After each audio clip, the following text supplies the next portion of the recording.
Hello everyone, hope you're all doing well. Don't forget, if you like the video, click on like and subscribe and talk about it on chat lines, wherever it is your social media activities, and help us to grow and help more people.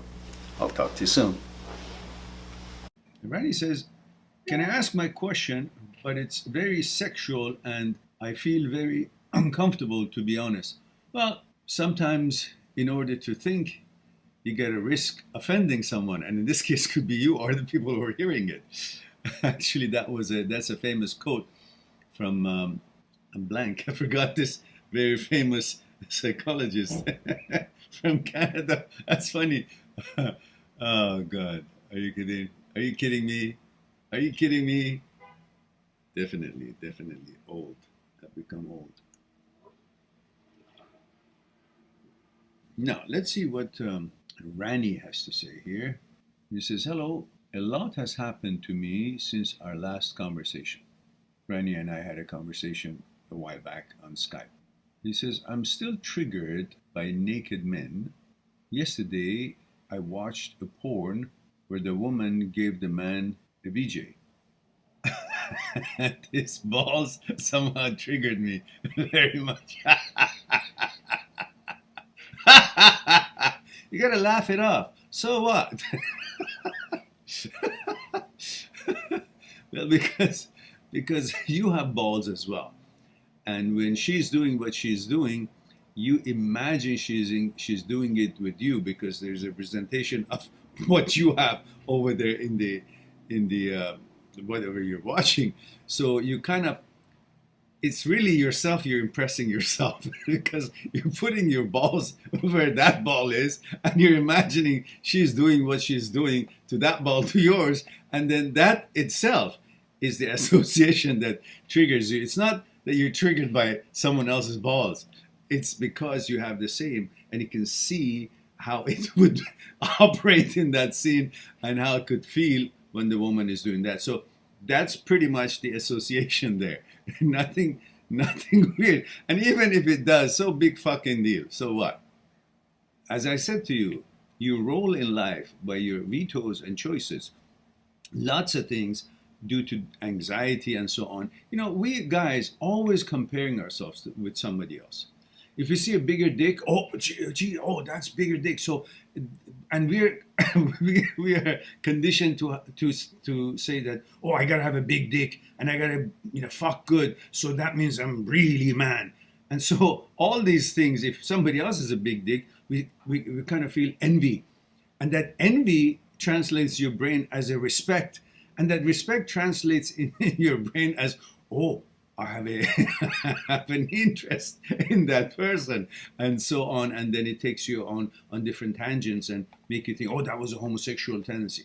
No, these are all associations that the brain makes, and the brain makes you feel the association, which is about you and with the woman, about your performance with the woman, and then you mix them all up, and you think that actually is because of what you're seeing or interest in what you're seeing.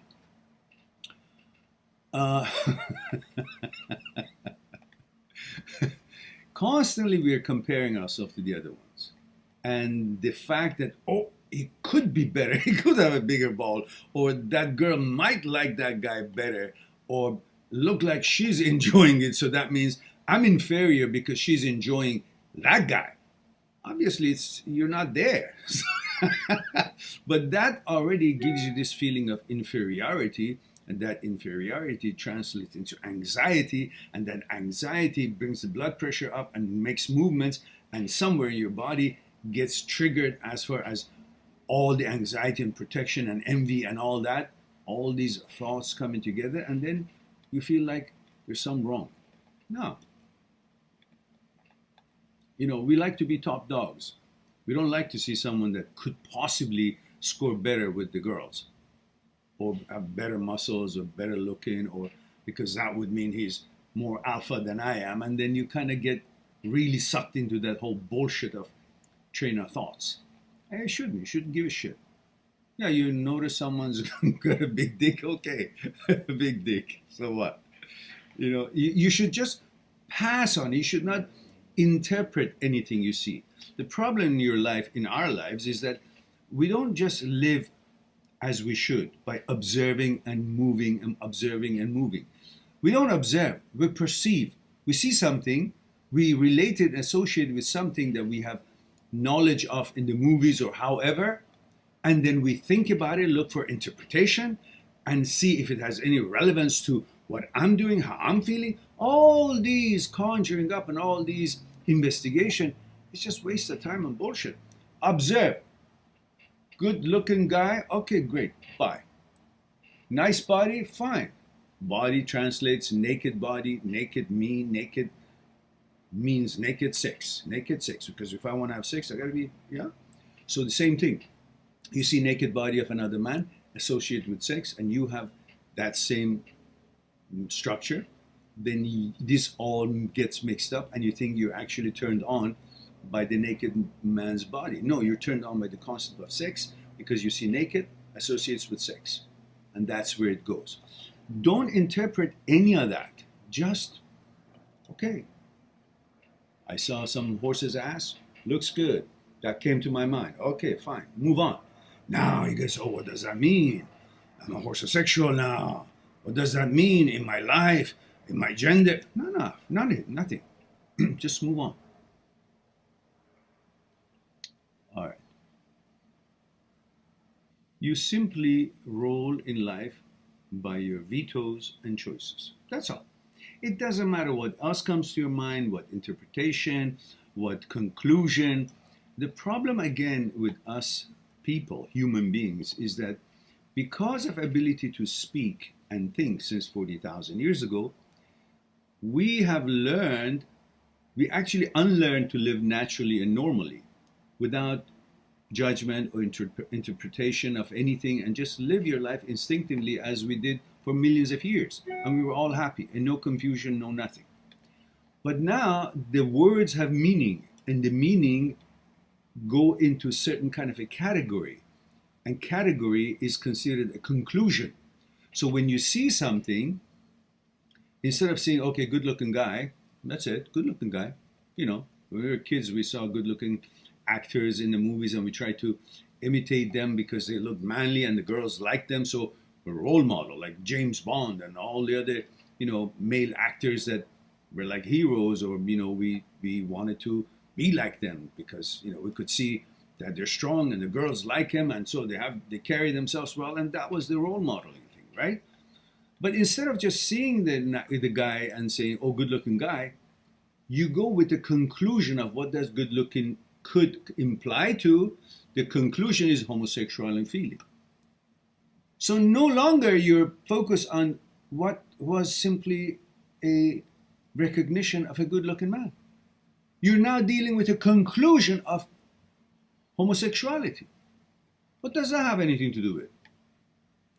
But in other things, you don't have the words for it to associate it with the conclusion. Like you see a nice looking horse, you don't have any conclusion. Oh, that means you have you want sex with animals. You don't have that. So you look at the horse and it's good looking, nice legs, nice hands, nice butt, and nice.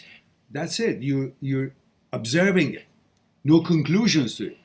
But in other areas, we've learned that everything supposedly have to have conclusion. So no longer you're dealing with the observation, you're dealing with the concept of homosexuality when you see a good-looking guy. Bullshit. You see a good-looking horse, good-looking dog, good-looking handbag, good-looking car, good-looking guy, good-looking girl. You see them. Has nothing to do with any conclusion, and you shouldn't allow it to have any conclusion. And that's how you roll. You observe and go. Yeah, that's okay, Randy, because that is your brain doing all those thoughts. Again, the problem with where you are is that you still haven't understood that just because the appearance of these ideas or thoughts happens in your head, mounted on your body, it doesn't mean it belongs to you.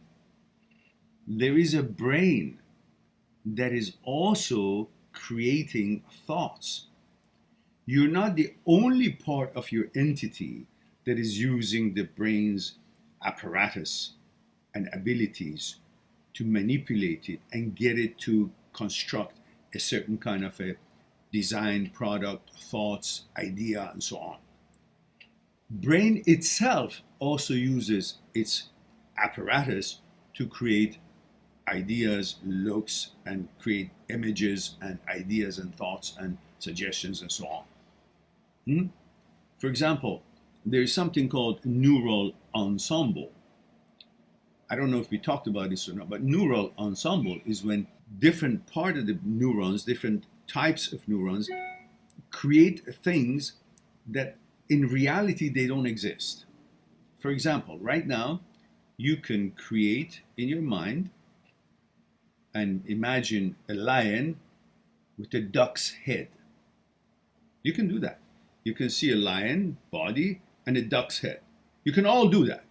That takes a precise timing and creation of these signals for the brain to have them all at the same time organized to create that duck head and the lion's body.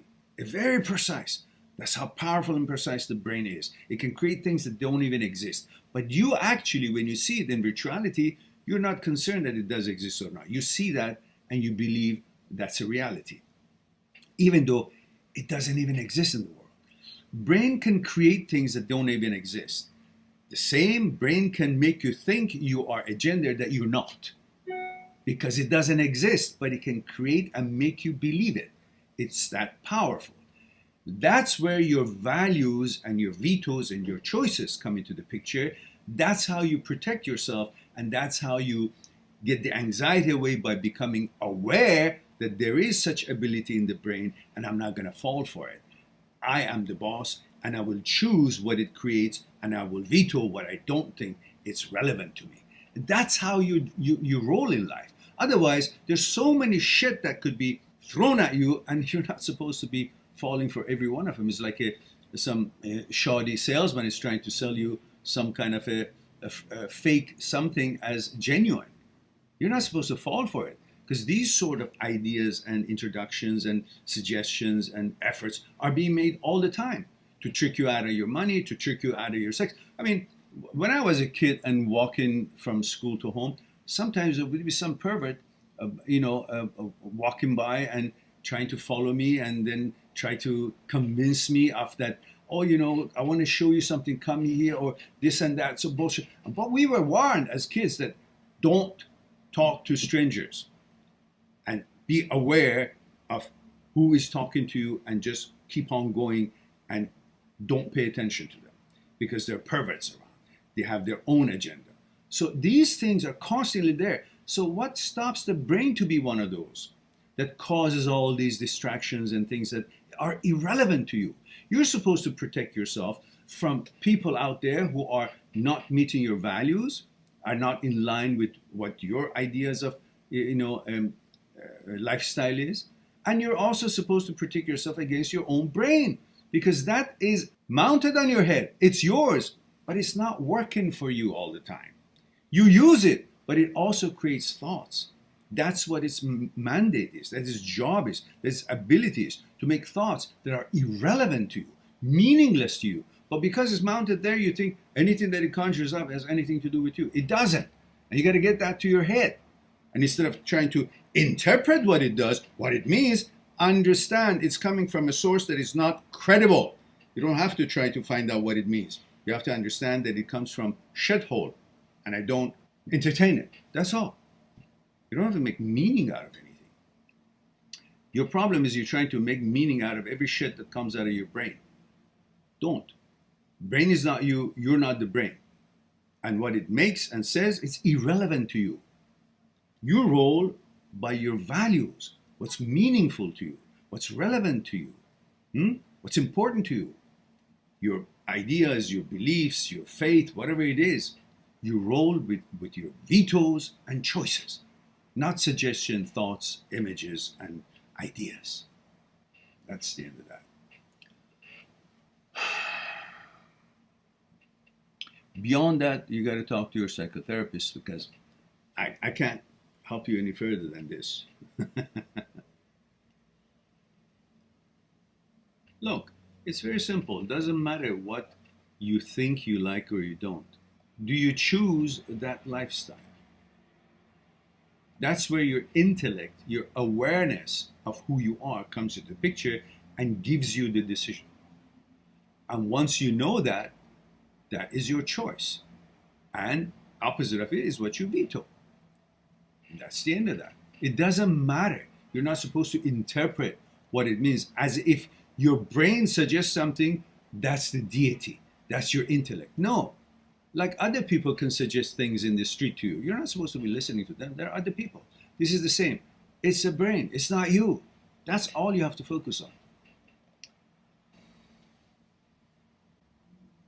As long as you guys take your brain seriously, you can't get out of HOCD. As long as you consider your brain credible source, and intellect, your intellect, you can't get away from its bullshit. But once you realize that you are beyond the brain and brain cannot reach you and brain is separate from you, two separate systems, and brain is retarded, but you're not, you're the boss and you're the judge and you make judgments about what the brain suggests, not that you take what the brain suggests as facts, then you're free. The freedom from HOCD and OCD in general is understanding the separation between brain, you, and thoughts. If you don't, you constantly think what comes out of the brain is coming out of you. It's not. I want you to understand that. You're constantly trying to interpret what the brain says. Don't. Some crazy guy in the corner of the street is saying shit. That's how you should treat it. That's what brain is. Saying shit. At the beginning, you get startled and you get concerned, but then you go every day out of your home and you see that crazy guy is on the corner saying same shit. So eventually you get tuned out of it and you just go about your business. You don't pay attention to it. And after a while, nobody's paying attention to the crazy guy. The crazy guy is, nobody's hearing me. Everybody's going about their business, and the crazy guy eventually may actually move somewhere else because there's no attention coming to what it says. Whether it needs attention or not, I don't know about that crazy guy, but your brain eventually learns and rewires itself when you don't pay attention to the nonsense that it says. But if you keep entertaining it, it wants more. Because brain finds its security in occupation, in getting you engaged in some kind of a process of analyzing, discussing, debating, exchanging, interchanging, energy exchange, all these arguments. That's where brain finds home, finds security, feels I'm occupied, I'm busy. And when the brain is busy, it feels secure. It doesn't find its security like the body, the physical portion of us finds it. In physicality, safe apartment, closed door in a good part of town, and you touch everything is there in the place, it's safe. But brain doesn't find its safety like the body does. It finds its safety in occupation, in order of things, and tries to create an order when you don't give it an order. You don't give it enough mechanical process to keep it busy and productive, then it starts creating stuff to feel safe, to feel occupied, to feel busy. And since it doesn't know any better, it gets busy about making thoughts. And most of these thoughts are things that you don't like, because that's the only way it can get you engaged. Get a rise out of you, and you debate with it, and you become protective, and you fight with it. That creates a conversation. Otherwise, if it says complimentary things to you, there is nothing coming back from you. Oh, you like that girl? Yeah, sure, thank you. That's the end of it. Or you're a good-looking man, and girls like you. Okay, great, yeah, fine. There's no discussion. But it says some shit, then you rise and you try to defend yourself. Like anything else in life. Somebody pays you a compliment, say, oh, thank you very much. You're passing by some girl with high heels, says, hey, good looking, so lovely. But somebody is trying to be offensive or something, then you exchange energy in a different way. Don't let your brain put you through that nonsense. Ignore it. Go by your business. That's how you deal with this. And then through that ignoring it, it learns that you're not interested. It changes its tune, stop making these thoughts, it reduces it, and whenever it does make it again, you know what it is, so you won't get bothered by it. You just keep on going about your life.